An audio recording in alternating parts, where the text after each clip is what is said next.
Hey, I'm Matt. Welcome to my podcast, The Imagining, a time to explore the imagination, creativity, and mental health. All of the conversations I'm having form part of the research for my new book. I hope that you have the opportunity during this time to discover something new about yourself. Mate, welcome to The Imagining. Bam, bam, bam, bam, bam. Sam, thanks. Very exciting. Yeah, thanks for having me.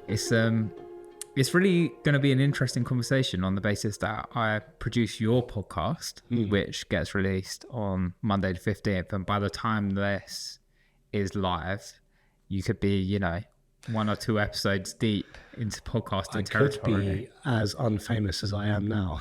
Yeah, exactly. Yeah, my influence will know no bounds after just 1 or 2 weeks.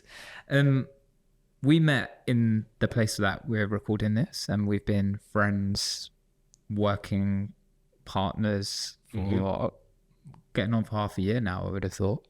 Yeah. Wow. And you've become a dad? I've become a dad. I think I became a dad for the second time. And, that process. Yeah. So a war began in Gaza. The world has changed. We've seen Christmas come and go. Lots of things have happened in that time. Well, I think a lot of people are. I mean, what is it? We're January the 11th, aren't we? So a lot of people are kind of. Well, I know, speaking for myself, still trying to cling on to that first week of January kind of intention. Yeah. To reset and reorientate. Yeah. Goals. Just get on it again. But it's starting to fade a bit. I certainly sense that impetus is kind of fading into kind of usual blur. Just blur. Do you feel like you have gained anything from the first week of January? Do you feel like there's anything that's sticking? Yes. I feel, and I know that this is the first half of January, me talking. So, when the April me watches back, of course he's going to say that because it's the first half of January. So he said the same thing the last 17 January. So yeah, but I'm a big believer in compounding, and I do feel that kind of persistence and small kind of steady repeated attempts do add up. Yeah. And you get this kind of J curve or snowballing kind of. And eventually you're going to see the big impact of that. Have you seen a big impact already of the compounding effect? Or are you still waiting for that to return? I think it's a good question because, I certainly still feel like I'm at the bottom of the J curve. Right. Or I'm still nowhere near that J. Okay, yeah. And we're at this kind of flat line, and it's going to forever be flat line. The challenge is kind of, if there is ever this sort of,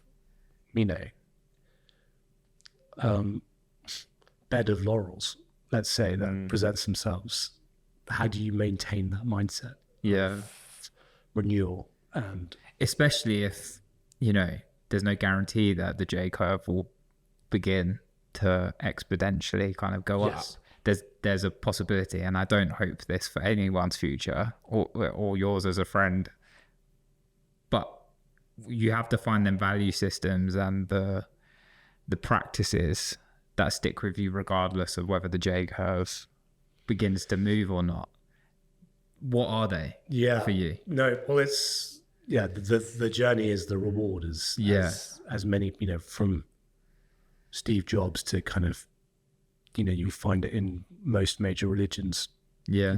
Particularly I know in the Hindu religion, it's written, you don't deserve the fruits of your labor, you deserve the labor. Right. And the moment and this is now being borne out scientifically, apparently. If you follow people like Andrew Huberman, who are, neuroscientists at the front line of, things like dopamine reward systems, it's the best in class practitioners are the ones that go, win the trophy the next day. They're back on the training court. They're not the ones kind of partying for months and months. They're kind of, to them, the training is the almost the highlight. That's where you get the reward. Yeah. And the prizes are kind of, just totally coincidental. And if you can do that, I think success doesn't get to your head. And then, which is why, you see this on the flip side, lottery winners. Yeah. Will have serious mental health issues. Yeah, because they've reached the top of the J curve without living the J curve out. Yeah, they can't. They exactly. They don't know. They've never had they haven't had the journey. Exactly what you said. So, what do you do with all this? And it's just pure reward. Yeah. Without any effort. One of the things I'm writing about, and it's on the basis of one of the more interesting experiences of my life. So I once had a lecture in a morgue, and we were studying a module on my degree in pastoral care. And the general premise was, you think that you are good at this whole youth work, counselling, knowing what to say, even like you're good on your theology. You think you're good at it. Do you still think you're good at it when you're standing next to someone who's just lost a loved one? Do you still think you know what to say? And we were being given this lecture in a morgue to, dramatize the effect of being like, well, this is the most poignant event in a lot of people's lives, is the loss of a loved one. And one of the theories that we explored is called the illness narratives, which is not a super exciting or compelling title, but it puts forward these three structures for living out. The first of them structures is called restitution, the restitution narrative. And that narrative is all about, if something goes wrong in your life, you want to instigate a process which just returns you back to when everything was fine. For instance, if you wake up one morning and you've got a terrible headache, you don't want to kind of progress through the headache.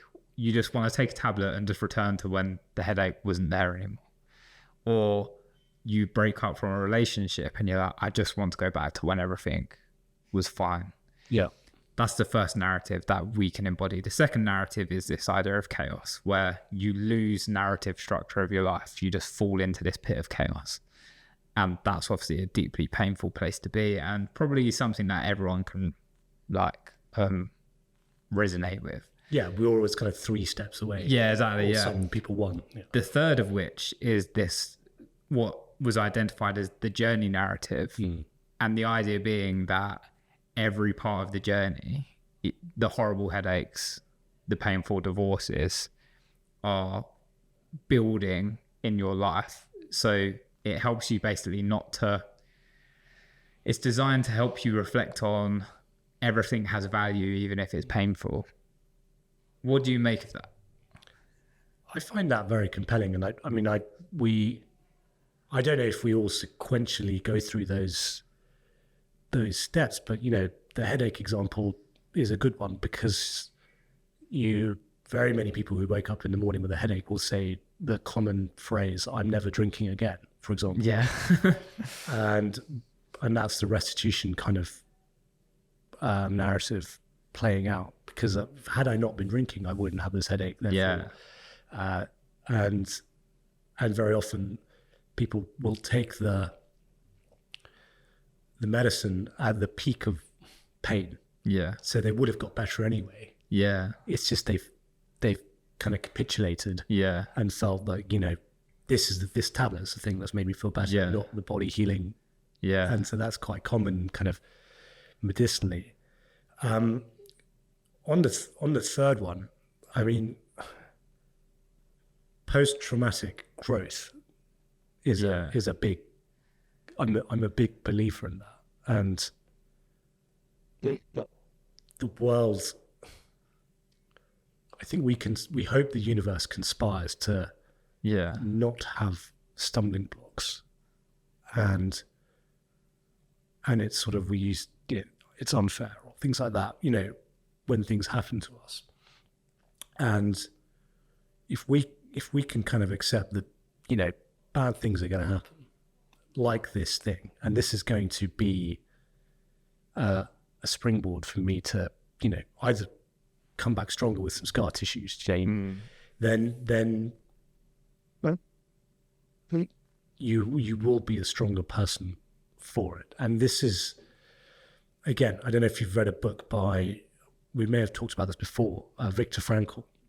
I've heard you brought up his name before. Yeah, so he's a psychologist who was in Auschwitz. I think he was in Auschwitz. He was in the concentration camp during World War II, and he wrote a kind of just phenomenal. It was a short book called Man's Search for Meaning, and one of his things is in the depths of the way he described that place. It's the depths of hell. Yeah. Imagine it all you can. You won't know until you're in it. And one of the observations he made was when the inmate, the prisoner, called in sick, it didn't matter how old they were, how young they were. When they kind of mentally gave up, then the body gave up. Right. So, and it would be, young people would go, I can't do this. Yeah. And they would be physically far ahead. So, he said the people who survived were the ones that went, this is what the universe has given me. Yeah. I'm going to be damn good at it. Yeah. Right. I'm going to scrub the floor, and I'm going to, be hungry better than anyone else can be hungry. Yeah. And be cold better. And actually, it's really interesting that you've said this, because once had the privilege of being part of interviewing Eva Scholos, forget how you pronounce it, stepsister of Anne Frank. Right. Who had lived through a concentration camp also. And she said a very similar thing, in the sense that to survive such brutality, you have to move into this place of, it's not quote unquote hope of one day we're going to get out of this and that's going to carry me through this. It's this thing of, this is my life now, regardless of what comes to tomorrow.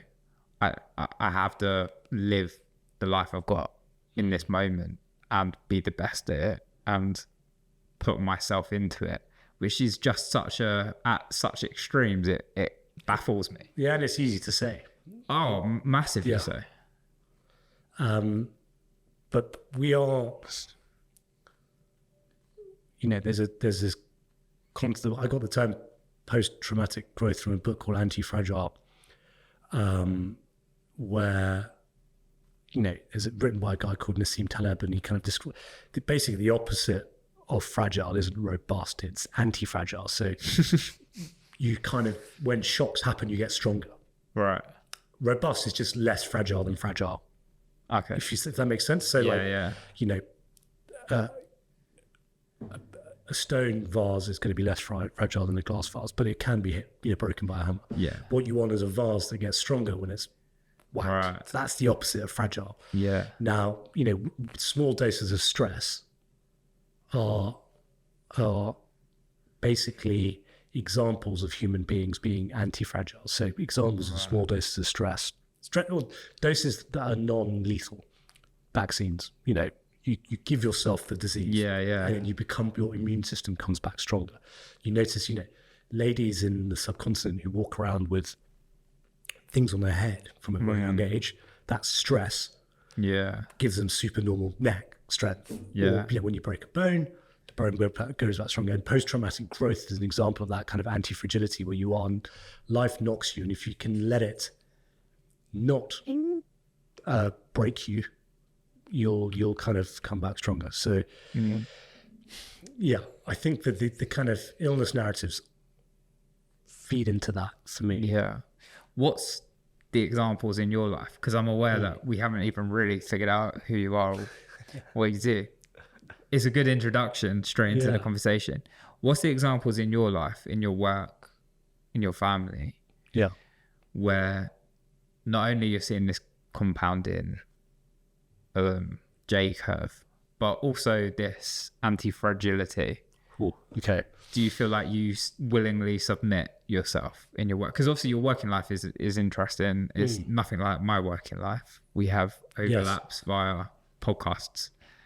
But do you regularly submit yourself to anti-fragility pressure?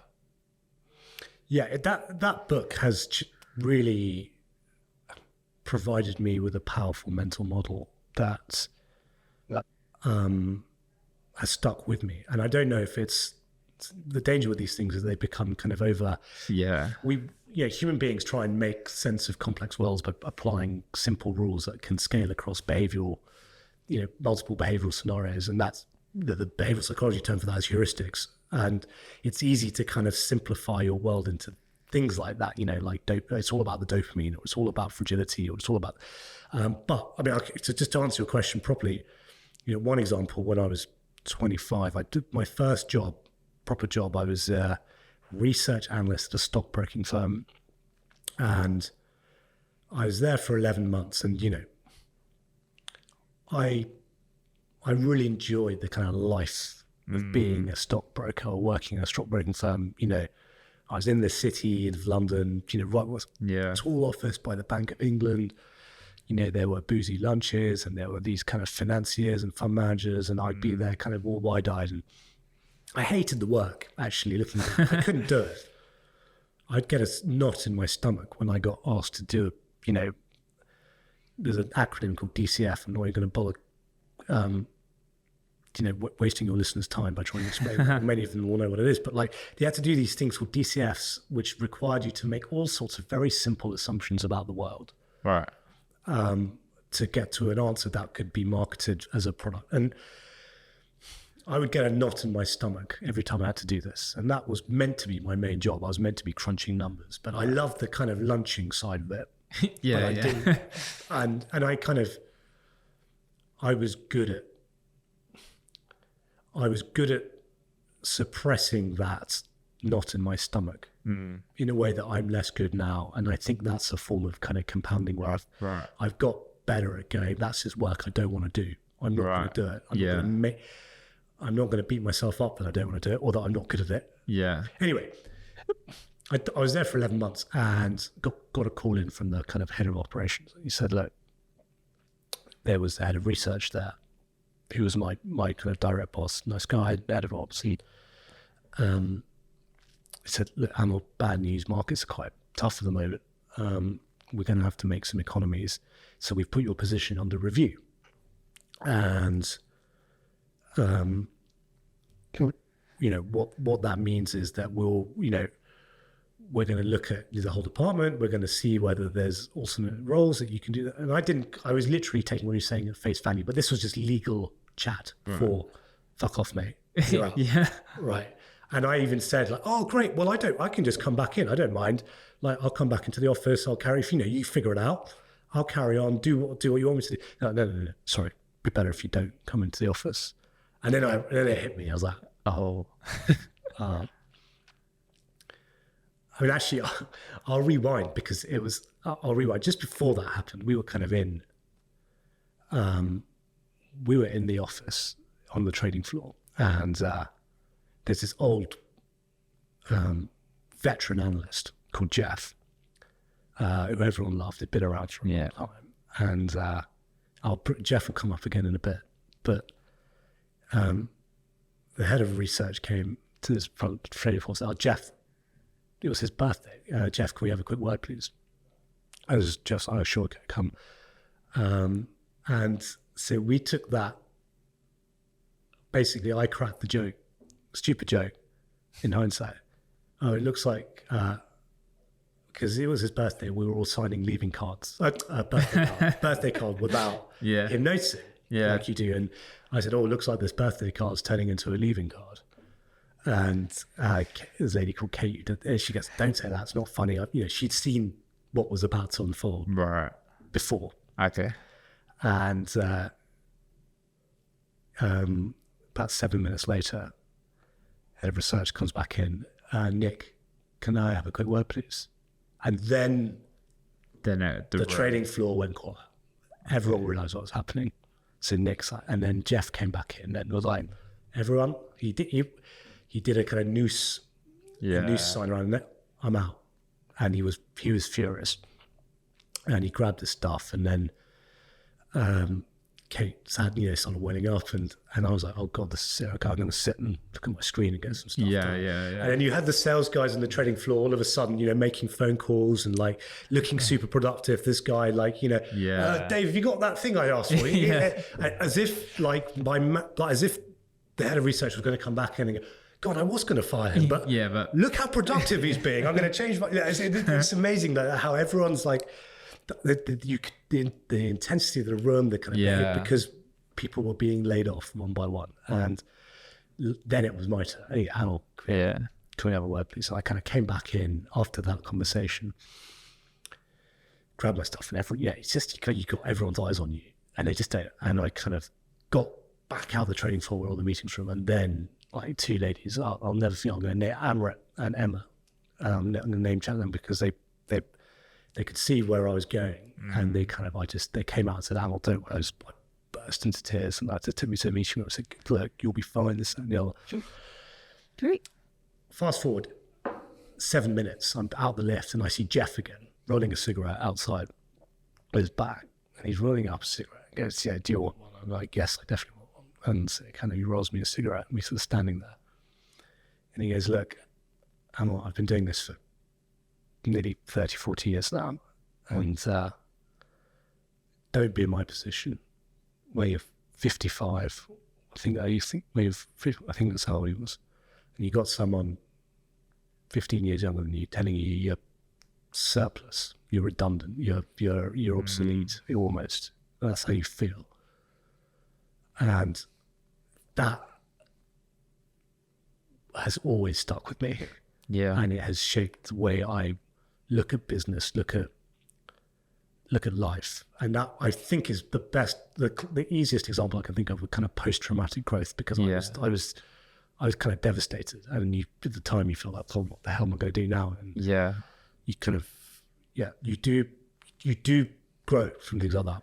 I think it's, firstly, thank you for sharing that story, because it's a real part of your life. And these moments are the moments that shape us, the entirety of us, not just our work or our job choices. They shape everything about our futures in a way. And my story starts with a similar moment, in the sense that I've shared on a previous episode about someone tearing you down, ripping you piece by piece apart to your nothingness. And it's in them moments where, like you said, the post-traumatic growth comes alive, because it creates in you, it births something in you. It's almost like the creation of a star or something like that. Do you know what I mean? There's this intense moment of friction births in you something new, that without the friction, without the going right to the bottom, there is no newness, there is no new start. You could still be there now, you could still be there until you're 50, and then get laid off by someone and be like, what did I just 30 years of my life just gone on the conveyor belt to be let go of. And I don't want to marginalize anyone that does live in that situation, in a sense. But maybe you should. Sorry to just push back on that, because I feel it's almost creative types like you, Matt. It's almost your duty to kind of point out to people, maybe with respect and humility, maybe with mockery, maybe with comedy, maybe with, that the conveyor belt, is a very dangerous place. Increasingly so, and we've seen in history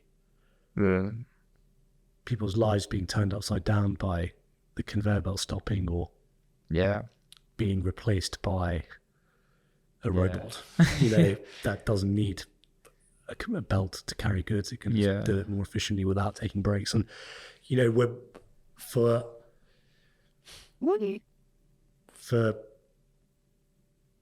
people who've been told they've got to go to university and they've got to get a good stable job and they've got to stick with it and work their way up,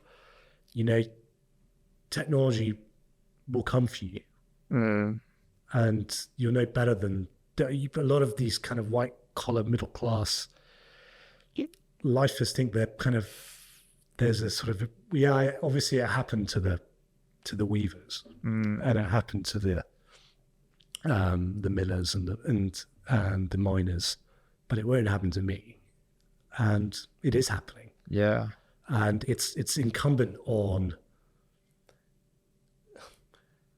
people to, it's incumbent on creative people to kind of maybe even like desimplify and demystify, which isn't in their interests. Yeah. Because it's the interest of a magician. Yeah. Is to hide the secret. Is to pull up and actually, people are capable of way more. So, yeah, I just wanted to kind of. What do you? Firstly, I think that's one of the most beautiful articulations of the responsibility of the creative. Yeah. Whatever you define that person as being. There's a great, just to add to that, just to hammer the point home, like there's a great book called, by a guy called Stephen Pressfield, who's an author, but he's also written some sort of like motivational sort of self-help. It's very short books, and one of them was called The War of Art. In it, there's a great English writer, fiction writer called Somerset Maugham, wrote loads of short stories, those long books, early 20th century. And someone asked him something along the lines of, do you know when the muses are going to give you the inspiration? And his answer, well, how? And he goes, yes. They do it when I turn up every day at 9:30 in the morning and hit my desk and start writing. Like, you got to turn up. Yeah. Whereas most people kind of like, well, that's not for me. Yeah. So I'm not going to even try it. Yeah. I think it's one of them moments almost where, because it's a podcast, I feel like there's a duty to carry on articulating what I'm thinking. Well, I cut you off. But in some ways, yeah. No, not at all. In some ways, what you've said deeply impacts, because I've always assumed that, like the magician, you hide the secret. As a divergent thinker, my value that I identify in myself is like a magician's ability to do magic and make it look like magic.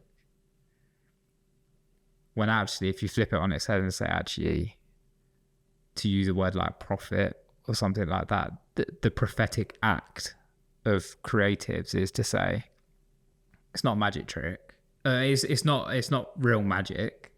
It is a trick. And here's how you step out of the conveyor belt. Here's how you live out of the box, out of the thumb hold of the system. And for all of these people that talk about social constructs and living under hierarchies of power and the patriarchy and tyrannical processes, whatever you want to call it, the oppression of this is how we do things around here, don't do it different, is something to be set free from. Yeah, I mean, to give some examples to that, I think the numbers will be, the amount of paintings and pictures that Picasso produced on a daily basis. Bach used to write music every day. Yeah, Anthony Trollope was one of my most favorite authors. He worked in the post office. He famous for inventing the red postbox, amongst other things. But he was a prolific writer. Wrote, poor impoverished parents, but his mother was a successful writer as well. But he used to get up. He used to write from 5:30 to 9:30, and then go to work every day. And he used to churn out, volume upon volume of word count.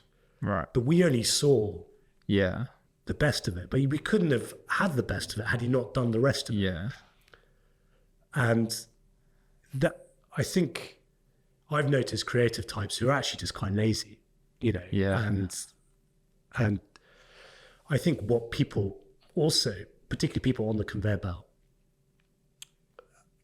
do is they confuse creativity with skill. Yeah. And they're two different things. So, you could be a very skillful pianist, but you could have no creativity whatsoever. Right. It's hard, but it unlikely, because the moment you kind of really, thanks to Bach or Chopin, whoever it is, when you're playing the piece, they will bring something out of you. Yeah. And the skill is the vehicle. Yeah. But you've got to put the hours into the skill to get set the creativity free. Exactly. In a way. Yeah, exactly. How do you see the imagination as a liberator of society in that case? Or do you in fact recognize it more as an oppressor?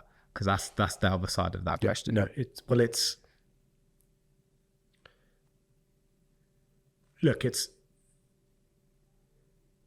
certainly a very, very, to answer that, I'm going to start with trying to answer why I think or answer a different question, which is, why is that an important question? Okay.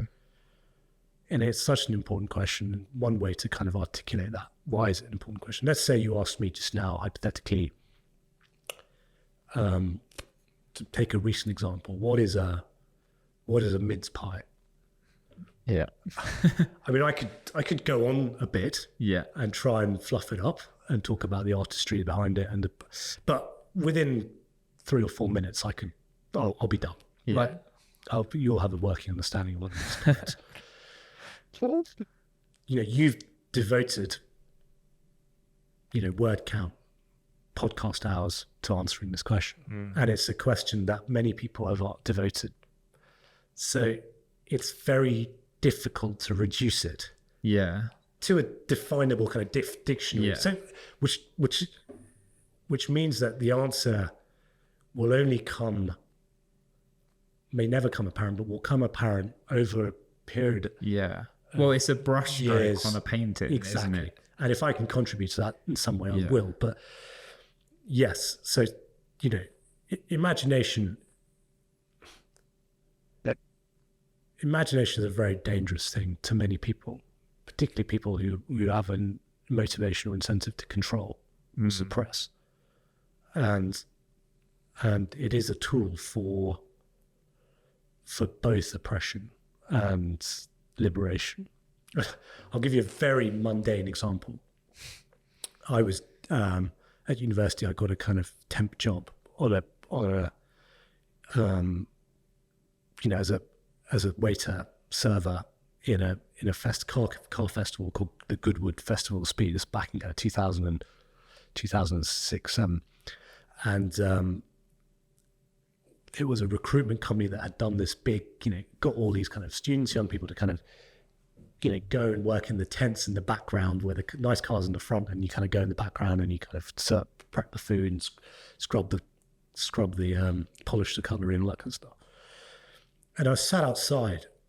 I got on really well with the staff and the people, and it was the Alfa Romeo tent. And and so they said, right, it's lunchtime, let's go out. You can bring a sandwich with you. So I sat outside, and the guy, the kind of running the recruitment process on site, the kind of came out and said, "Excuse me, why are you sitting outside? You're not allowed to have your lunch outside." I was like, "Really? Is that?" No, it's a rule, company rule. If you're on there, you have your lunch inside. It was a beautiful day, and we were in the field, the guys in the Alfa Romeo tent, told him to get lost. Look, we're fine with that. And why did that guy want me? Why was he enforcing that company policy? And why was the company policy there? And it was to stop people there just getting ideas above their station. Maybe I'll just be out here 2 minutes longer. That's bad for production or brand value or whatever it might be.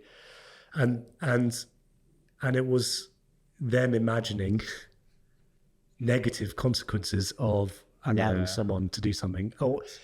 And also then imagining things that are, so it is definitely both, but I think a lot, ultimately the kind of imagination will set you free, and a lot of tools of repression are there to kind of stifle it, through disinformation, through lying. And you see this in George Orwell's writing, the guy used fiction,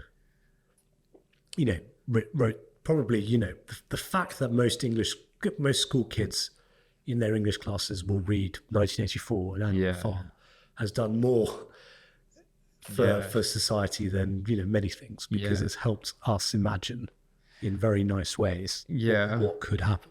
So when I was studying theology, obviously the prime source of theology is the Bible. Yep. And there's lots of schools of thought about how one should engage with such a thing. Engage with it as the word of God, engage with it as a book, engage with it as history, lots of things. However, the way that I took to engaging with it best and most was this idea that the Bible was like paint, but it didn't necessarily paint the picture. It was kind of the job of the human, of the reader, to use the paint to paint a picture. So almost like the raw materials, if you like, of a painting were present. And also some guidelines. I guess. Some guidelines, maybe. But there wasn't actually, it didn't fully articulate and illustrate the future. Because if it did, it would be an instruction manual, like an IKEA chair, where you could, by default, just follow the instructions and you have a chair. On the basis that the Bible and Christianity is going about trying to bring heaven to earth, I would say that it's not a simple instruction manual, because if it was really simple instruction manual, we would have heaven in much the same way as you would have a chair if you just followed the instructions. So for me, it made more sense as the raw materials, and the job was almost the imagination of the reader was to take the materials and imagine, bring together disparate pieces and paint a picture of heaven, if you like, however you would want to interpret that. And I use heaven in this context, talking about a culture that is, where poverty is eliminated and people are healthy and mental health is down, and all of them. Like, I think it's a process more than a destination, as we've already discussed a bit. Yeah. But in essence, what I'm trying to articulate, I think, is that our imagination has become so important in painting the picture of the future that we should try and aim towards, rather than aimlessly hoping of doing better. Because you've got to take these things where you say, yes, it's all about the compounding effects of everyday changes within culture. For example, being kind.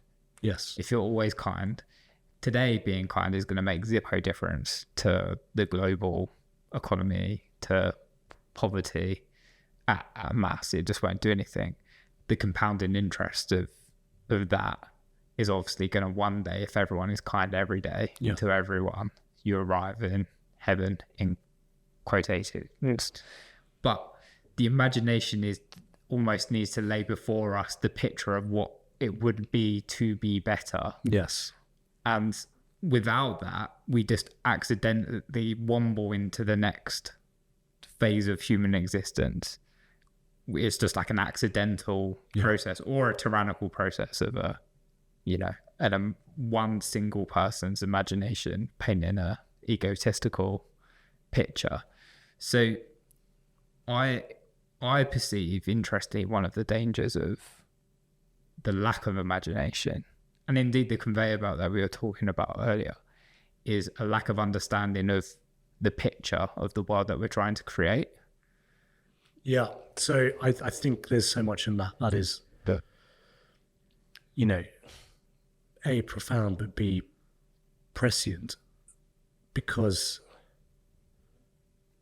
we have a genetic inheritance, or an evolutionary inheritance, let's say, from what came before us. And that inheritance is in our brain. It's in our skull. It's at the deep root of our brain, the amygdala, where we have flight or fight. We are reactive to dangers around us, and we have impulses. And the inability to orientate yourself to a higher purpose or future goal, but the ability to do that is what makes you human. Right. What gives you, and what makes you human is to provide yourself with a broader range of outcomes or possibilities. Yeah. Potentially very destructive, but also potentially very beautiful. And if we succumb to our genetic inheritance, which we all do on a daily basis, and religions can paint it as temptation, or there are different ways of. Yeah. I think the religious kind of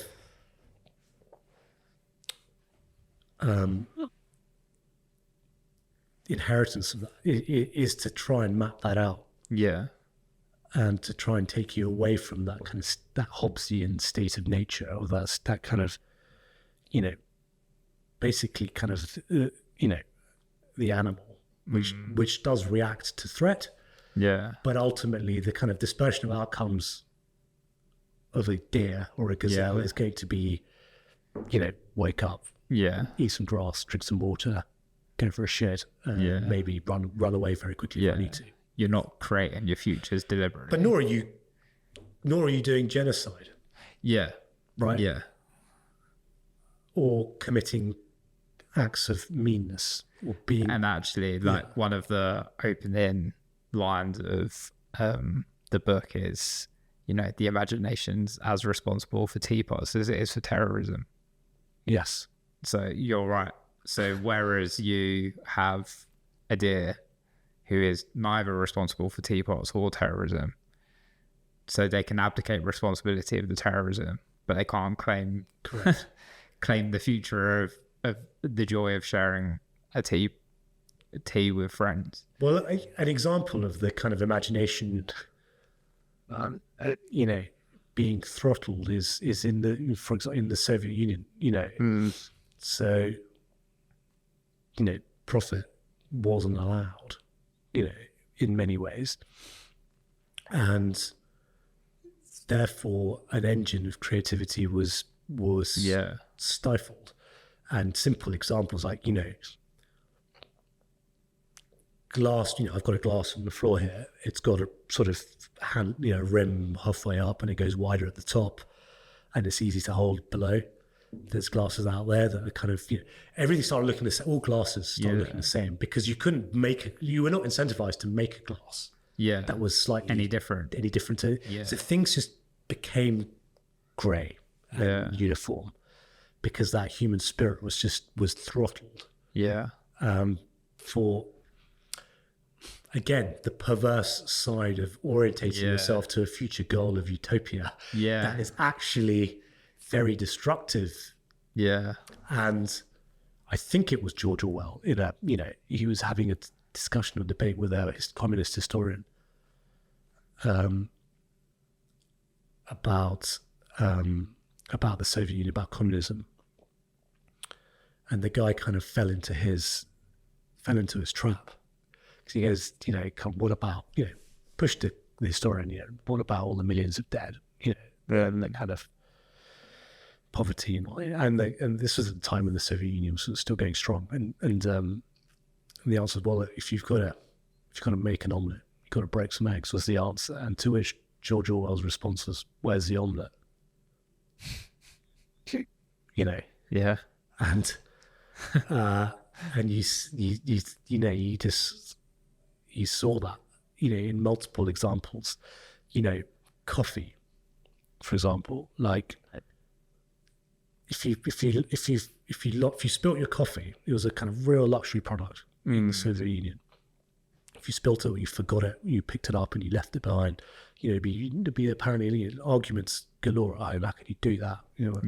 But there was a moment I remember in the you won't remember, it was happening when I was working in the city. I think it was about 2000 and 11, there was this kind of Occupy movement, or what was kind of basically kind of middle class, well off, sort of champagne socialist kind of pitching tents in the city outside the stock exchange and stuff. It was happening on Wall Street in New York as well, and it became a kind of point of controversy that they were going to Starbucks to drink coffee. It's like, oh, look at these. Yeah, look, they've got. I don't know if the iPhone was out then, but it must have been. But they've got iPhones and they're going to Starbucks, but they want, the end of property rights. And there's a lot of people defending them, going, "Well, it's just a coffee.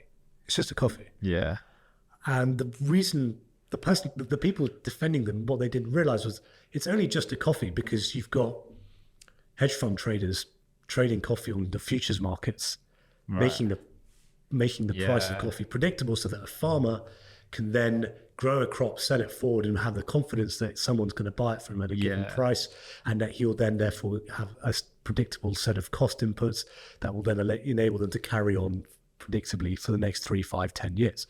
So coffee, thanks to the miracle that is free enterprise and the ability of people to interact with each other when they want, is just a coffee. Yeah. I don't know how we got onto that, but but I think it was that you liberate imagination. Yeah. And in your sphere of work, the liberation of imagination links to the liberation of profit, which also empowers the liberation of enterprise, which means that we can engage with a richness of culture in terms of, we can have thousands of different types of chairs to sit on. We can have coffee from all different types of places at predictable prices. So in a sense, if you don't liberate imagination, and you can see the knock-on effect of that when you look at, extreme communist culture or governance. Fascism. Or fascism is when the imagination becomes the property of a few rather than the inheritance of the many. Yeah, it becomes a tool with a means to an end rather than a vehicle for experimentation, let's say. Yeah. And it's within that experimentation, obviously, that it's the classic light bulb thing, isn't it? Correct. You can do it a million times wrong, but eventually you get a light bulb. You have to have the freedom of imagination in order to arrive at the light bulb, in order to arrive at the society, the best society that we can live in. Well, that's why it's an act of rebellion in many ways. And rebellion is not always a good thing. And for many people, it's a terrible thing. But you are on a conveyor belt, let's say, to carry on with that metaphor. And you see a better way of doing something. You stepped outside of yourself and your routines and your interactions with people, and you've gone, hang on, maybe we'll do it a little bit like this, and that's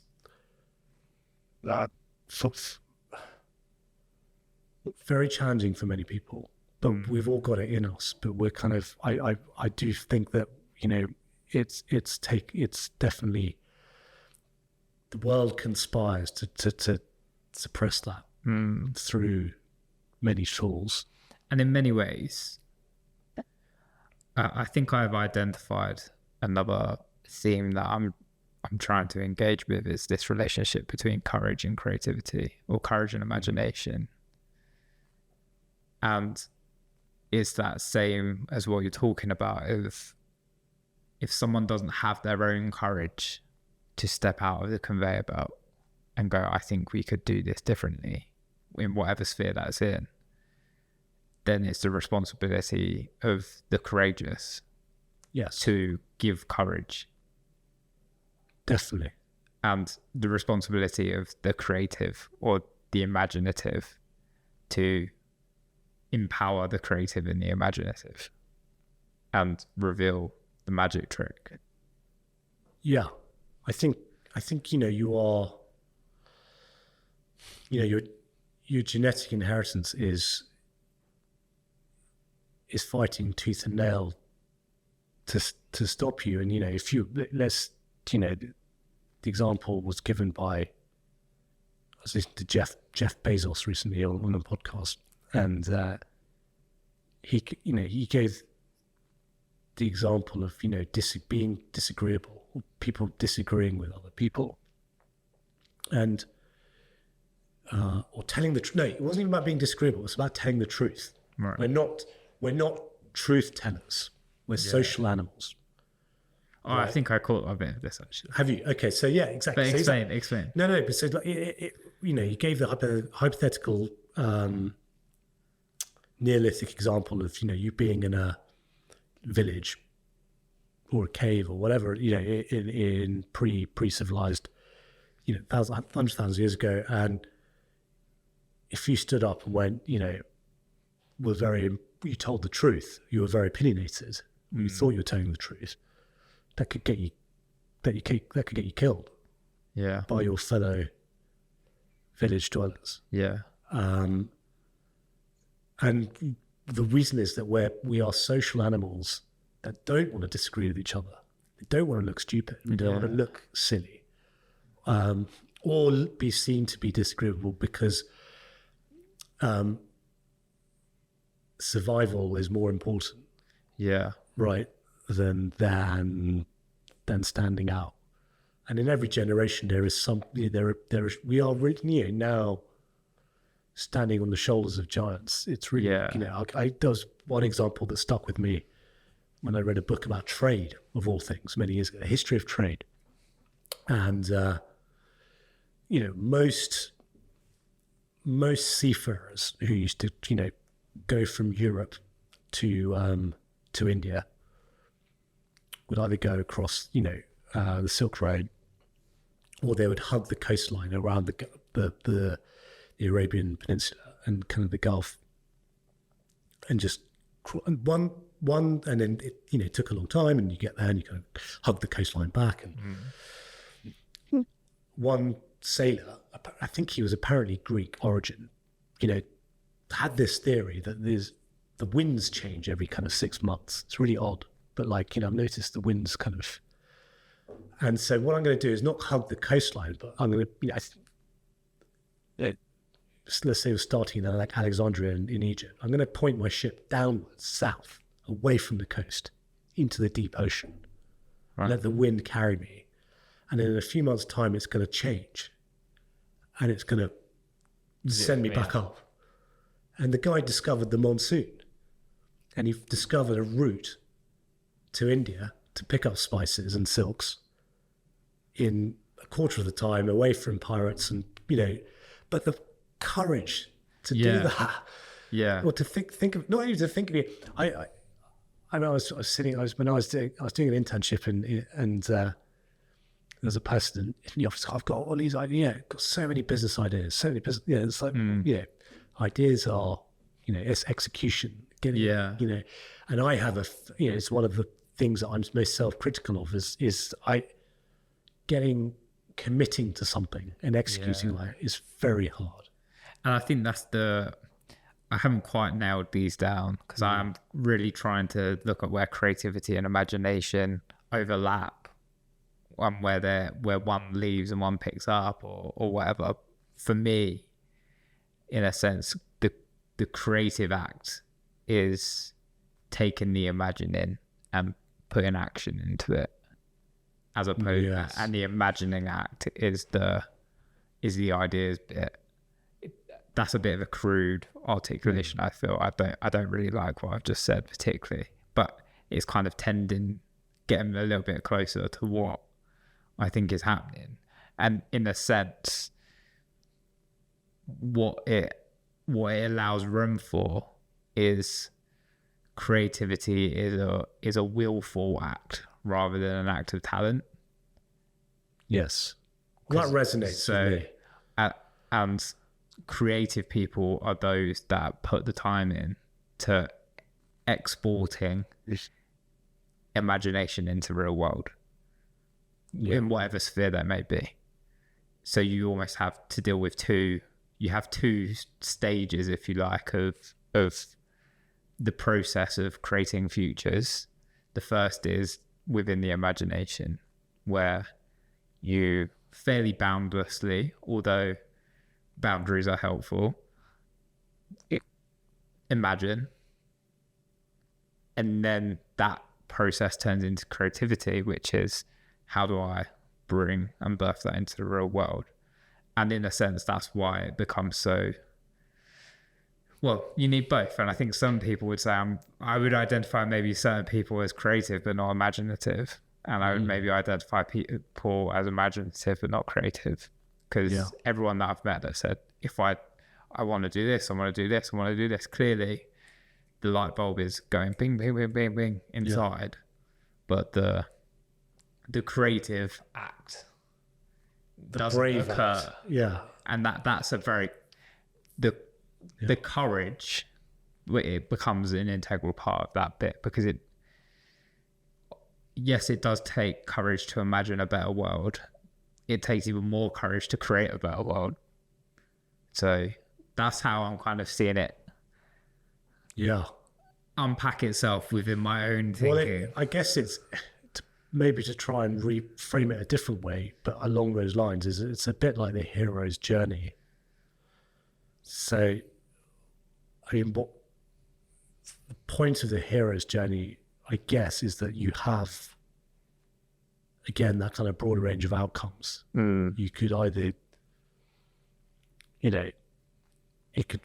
when Hercules did his 7 labors, he could have died on his first one. Yeah. Versus the stable boy, whoever, who didn't do any of the labors. Who didn't do any of it. But will be alive, and that that predictable future will go round and round the conveyor belt. Let's go back to that, to mix many metaphors. Exactly. But in essence, to use your example of finding a quicker route to India, it would be very easy to go, imagine a way. It almost like, if we built boats better, I'm not sure how, or if we could fly, then that would be really fast to get to India. But the creative act never occurred, whether that be through lack of resources or lack of know-how. The imagination was beginning, because there was people probably going, we could fly there. Like, if only there was a way of flying there. Yeah. They were thinking of the future that was, hundreds of years away, but still was going to arrive eventually. The creativity was getting on the boat and exercising and imagining.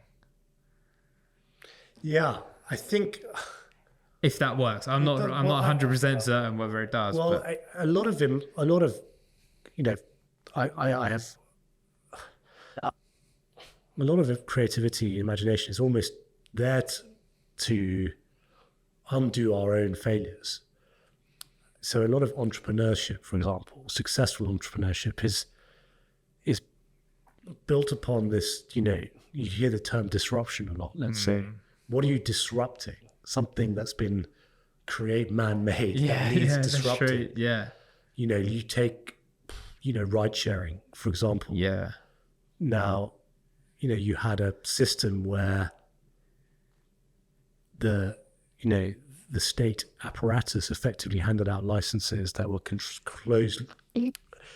closely controlled by a small group of people who decided who could and who couldn't drive a taxi for people, which kept prices very high. And the downside of that was that if you were, a young lady on an evening out and needs to get home safely, you probably took the financial decision not to get a taxi, you took the decision to walk. For example. And the kind of use of a technology platform to connect drivers and riders was an act of imagination and creativity to get around this human problem. And the same could be said of Amazon, control bookstores would control. Yeah. You'd have to buy a book in from a shop, and the management of that bookstore will decide what books are there. And now, God willing, your book. Yeah, exactly. yeah. Well, I was going to do a shameless plug for you. When your thing comes up, you're not necessarily going to be reliant on Waterstones or foils or whatever it is. Liking and I feel like, so there's a guy called Peter Thiel who's he's an entrepreneur, one of the early PayPal founders, first outside investor in Facebook, and he can put it quite interesting. What is it about our society that means that the only people going into entrepreneurship or art, let's say, to extend his point, are those kind of almost the socially awkward, the Asperger's types. They're the ones that just are able to transcend the, I'll look silly, or don't do what will my mates think if I go out and quit my job or decide not to do that. They just don't feel it. They don't get it's the why are they the ones that only feel comfortable or feel like they can do the entrepreneurship? Yeah. What can we do? Yeah. Right. To make this a bit more mainstream, because then the more things that are tried, the more things are experimented with, will mean that we can strive towards a kind of better world. And that's, again, going full circle to that kind of responsibility that we have.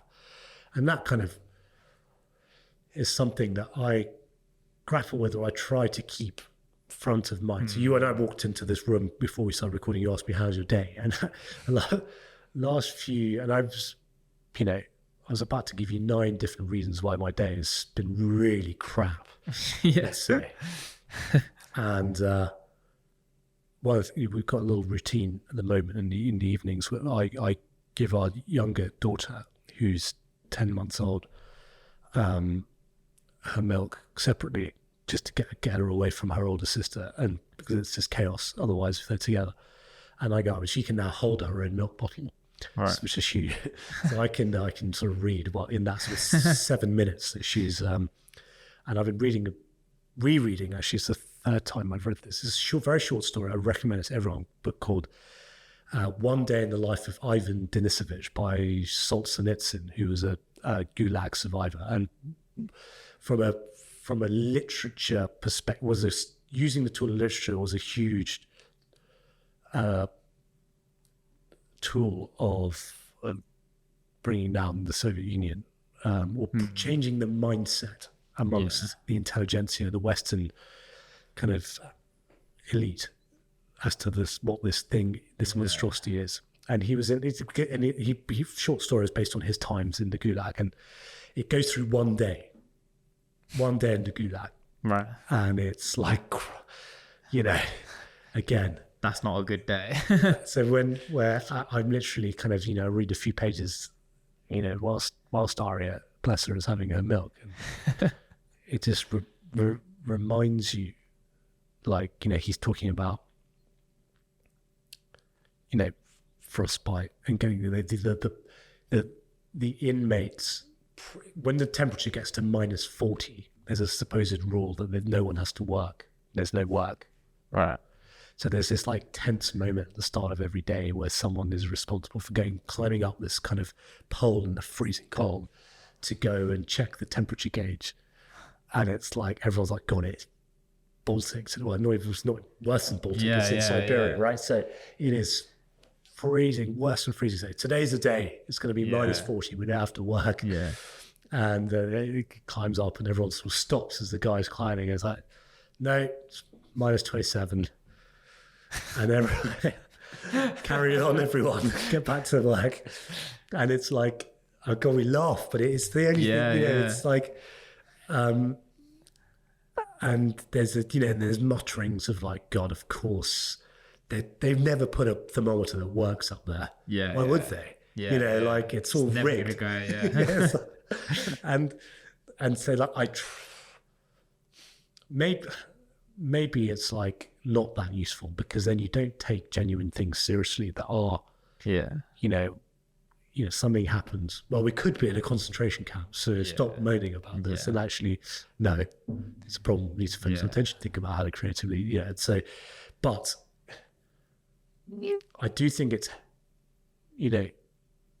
one way to give fuel to your imagination is to kind of learn about history. And it's amazing how few people read or make the time for themselves to consume something that isn't necessary to, isn't either a short, quick dopamine hit or is kind of necessary for their day-to-day working. And like, the news is entertainment. It's designed to make your blood boil. It's not reading. It's kind of, it's a soap opera on a page or on a website. And we'll be better built to cope with things if we can contextualize a bit better the people that have come before us, because we are phenomenally lucky. I kind of grapple with this because there's, in many ways, from a statistical perspective, it's never been harder to be a young person. But if you compare us to teenagers from history, we're not teenagers, you and I, but like, let's say or young. You're not an 18-year-old being sent to war, right? You're not being sent to war, or you're not, you're not an 18-year-old in, medieval Poland, or in the, you haven't lost all of your brothers and sisters to the plague. To the plague. Yeah. So we are we've got information available to us to be subject matter experts in whatever we want, in whatever domain. And excel.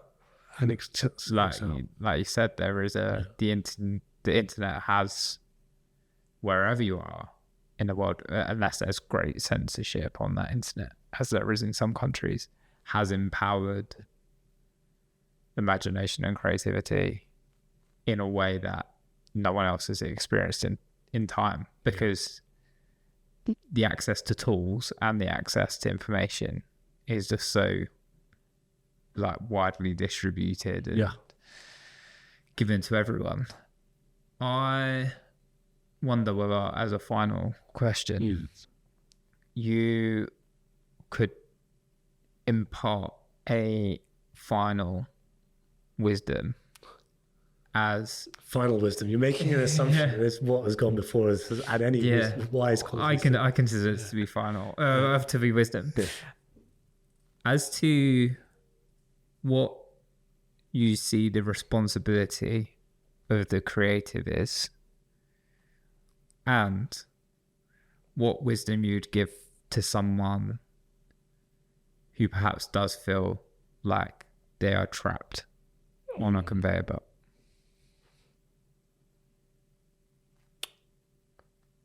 So, to the responsibility of those inclined towards acts of creation or creativity, I think my advice, would be to kind of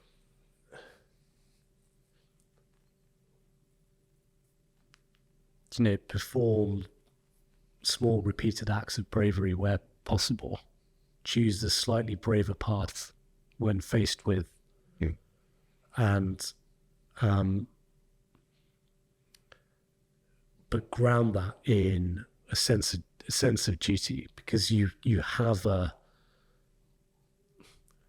can take it two ways. You can see yourself as superior or kind of Luciferian, or as a member of some sort of elite club, and the rest just don't get it, and aren't I amazing, kind of thing. And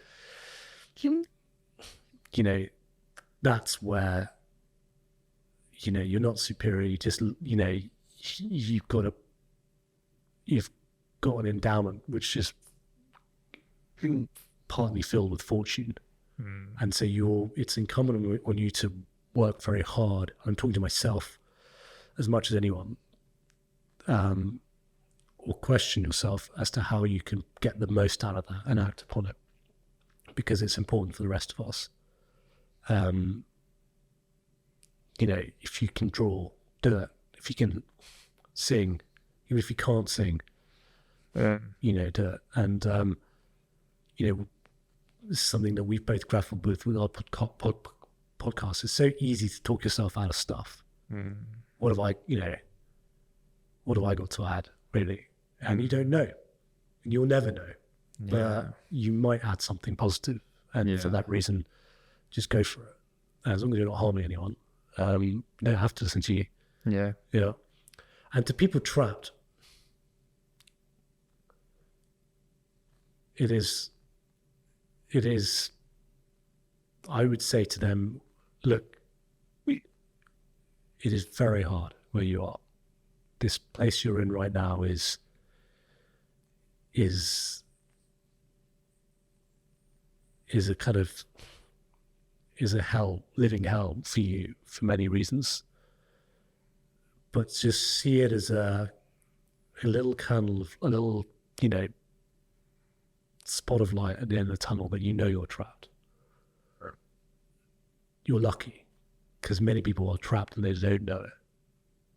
So the fact that you are sensing this, whatever this is, this emptiness, this knot in your stomach, this kind of feeling of ennui or recursive repetition, is something that you are fortunate to have as well. It may not feel like it. Yeah. It may feel awful, but see where it goes. Pull on that thread. Yeah. Hold on and just keep walking in the darkness. And you will set yourself free. It's no one else will do it for you. Yeah. But you'll be surprised to find how many people are out there wanting you to help you. And it may come from shedding some negative influences in your life, whether it's the people you associate yourself with or the influences that you have online. But, use the people out there, find some mentors online or in person, because there's no shortage of goodness out there wanting to kind of help you if you can just be brave enough to ask for it. Amul, this has been a truly awesome conversation. I really appreciate you. Well, absolute pleasure, Matt. And it's been so much fun spending time with you and watching this thing grow. So keep it up. Thanks, I know you will. You don't need me to tell you that. But it's been brilliant, and I'm kind of really excited to see, what the output is, and then what the next part of the journey is once the output's there. And so thanks for kind of helping me, be part of it, because I've learned a ton too. If you have enjoyed listening to my good friend Amul here, his podcast is coming out, as I said at the beginning of the episode. You can find it anywhere you listen to podcasts, and on YouTube. It's called Meeting People. And give us the download. What's Meeting People about? All right, very quickly. So Meeting People is basically an idea that I had in the summer, from following advice online from a kind of, I guess, someone that I've found quite helpful, a guy called Tim Ferriss, who runs his own podcast. I've never met him, but shout out to him for kind of, doing what he does. And, he was being interviewed, and I was driving on the M25 to meet my brother, and he said, I've learned a load by just doing my own podcast. And so, the act of finding people to interview, preparing for them, and carrying it out, watching it back, seeing yourself, watching all your fidgeting and your umming and ahhing, is something that, even if you just did 3 episodes, will be super powerful. And I recommend everyone do that. And I was kind of driving, gripping the steering wheel tighter and tighter, feeling kind of like my nervous system kind of kick up against. And I just, I've got to do this. Like, I work for myself. There's no boss or compliance officer or anyone to tell me that, that this is, risky to the brand or whatever it might be. So I was feeling some emptiness, and thanks to that podcast, I was given that kind of jolt. And since then, in partnership with someone you'll find at thisismattcooper.com, I've recorded about 5 episodes. The first one's going live on Monday, and we've spoken to martial artists, entrepreneurs, investors. I've got a ton of exciting people lined up just to kind of effectively talk to people who've jumped off that conveyor belt, or are basically are free spirits in some way, whether it doesn't have to be in a kind of in an artistic domain, but it often is. So that's the thesis. Long chats with people that I feel are braver than me, and hopefully some of it rubs off. Yeah, man, it's a really good one. And if you want to check out the trailer, you can see that on my Facebook page as well, for those that follow me there. Thanks for the plug. No worries. And thanks for having me on. This has been fun. It's been so good, bro. I hope that you have a great weekend. Thank you so much for tuning in and listening to this episode of The Imagining. I hope that you've had the opportunity to discover something new about yourself. If you wouldn't mind and you enjoyed listening, then I would be really appreciative if you subscribed on whatever channel you're listening on.